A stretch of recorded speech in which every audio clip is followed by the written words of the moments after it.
Yo, it's Guido coming at you with the Tactics Talk, guys. Welcome back. Thanks for tuning in, and good morning. I hope you have a good day. I'm going to push. I'm in the 430U. This is getting content for my 430U versus 121 video. I had this game, and I saw, well, I'm top tier in a two-tier battle. I don't want to get lit by the EBR-90. I'm going to do what I have started to do on this map from the south spawn quite a bit, which is just push at them, man. Instead of having this Sniperino battle, and it depends on the tank. This one's fast enough, has enough armor, it should work. If they push in there with a lot of tanks, you can have trouble. But I don't want to get lit any earlier than I have to be lit. Be nice if the EBR died, but he's running off. The lightweight's doing his work. The lightweight's got the same idea. He saw me clicking, and I'm going to just come on here and push. Get a shot on the run. Now we got an EBR to deal with. Holy cow, there's a 4005, a 907, and an E50. But if you get enough people... back here supporting you, you can actually have a pretty good time with this. Let's get rid of him. Ooh, little ram from the E50. Turn around, put my good armor to him. Okay, so I'm going to hug this side. I don't want to get too far off over into this area, or I'm going to get shot in the back by the various big things. I also don't want to go too far towards the E50, same thing. So I just want to back out of this.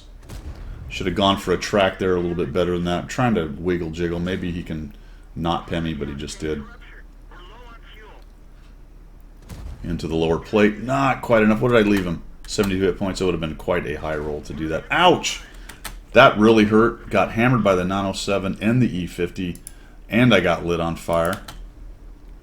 So the E50's doing his thing here. So I'm just going to have to accept a shot. Maybe go right around him. There we go. Boom. Now I can also use him as armor. Try to protect myself if the 907 or 4005 wants to come by.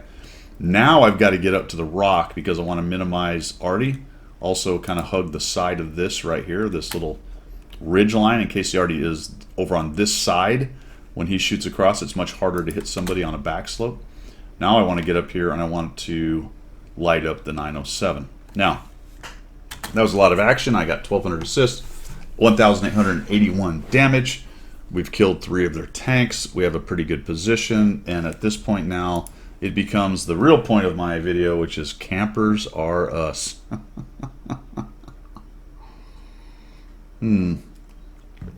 First of all, shout out to the not camper. Pretty funny name, by the way. Show me your crits. I think that's wrong. I think that's wrong. And no, I will not. I will not. But anyway, we're going to move in and start keeping the 907 lit. So the danger here then is the 53, 55 bombing me and stunning me. I know there's a 4005. I imagine there's several other tanks over here. The 907 has me perma-lit, so I'm not going to be able to poke up and take looks. Maybe try to look around for other guys in bushes. Their Char and their E50M are in the middle. The 705, the Object 257 are kind of getting pushed down in the town, and we've already killed 4 of their tanks. And then I'm thinking, here comes the cavalry. Well, there's one cavalry. It's just the one guy, right? What on earth? What is happening? I don't know. Look at these guys.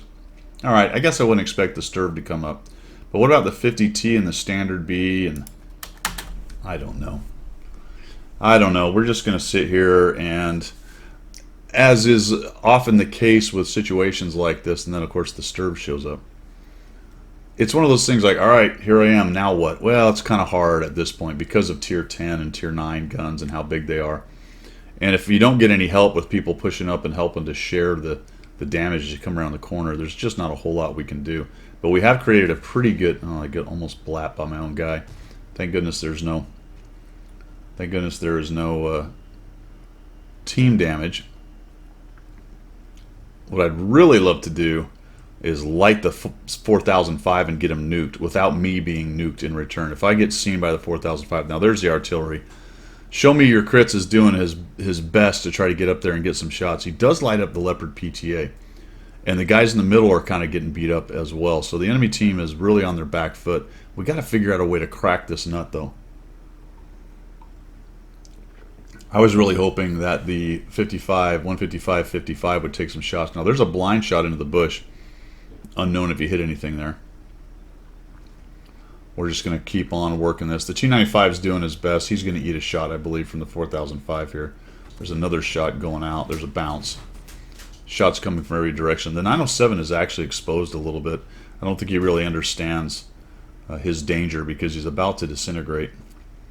He keeps on trying to come out and get a shot. Boom! The FV figured out how to get a shot on him and absolutely nukes him.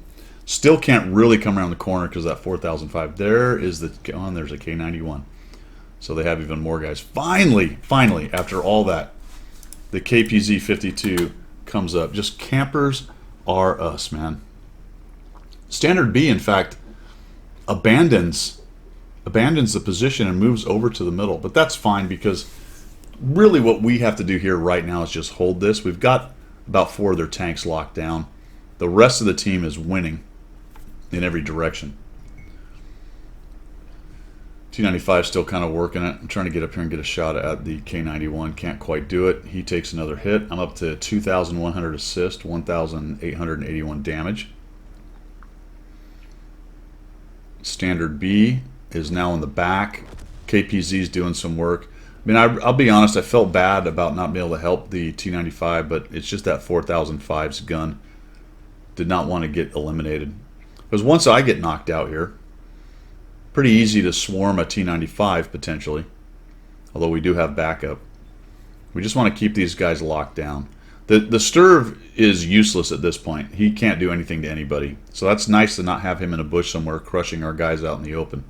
So we got that dude locked down. I see the KPZ going in, and this is what I want. I want to get the 4005 lit. Maybe get up in here and get a shot. No, he backs out. Sturv moves. No, he's not going to get into the open. Sturv takes a hit. A little bit more assist for me. I'm thinking maybe I can go around this way, possibly. There we go. And I'm going to try to use the carcass of the T95 to maybe get a shot. There we go. And down he goes. 2,293, 2,475. Not an amazing game overall. It's, what, 4,600 and plus or so combined right there. But sometimes that aggressive early move like that in the right situation can really lock down a flank or just win it. So I would say we won that flank, and then it was kind of locked down because there wasn't a whole lot we could do going into the sniper nest up here based on not having a lot of help. But eventually the snipers were able to break free. I'll tell you, man, this game is it's amazing at tier 10, trying to get people out of their bushes and move forward and get something going on. I mean, if you look at this game, it was a romple stomp without really being a romple stomp. It didn't feel like a romple stomp. Now, it's only a 6-minute game, so it really did last not very long. And they lost 15-2, so, you know, it's a romple stomp, but a good portion of the game, I'm just kind of stuck in a place going, hey, guys, can we figure out how to move in on these guys? And thank goodness the KPZ finally got on his horse. And also a shout out to Show Me Your Crits for coming up here and sacrificing himself.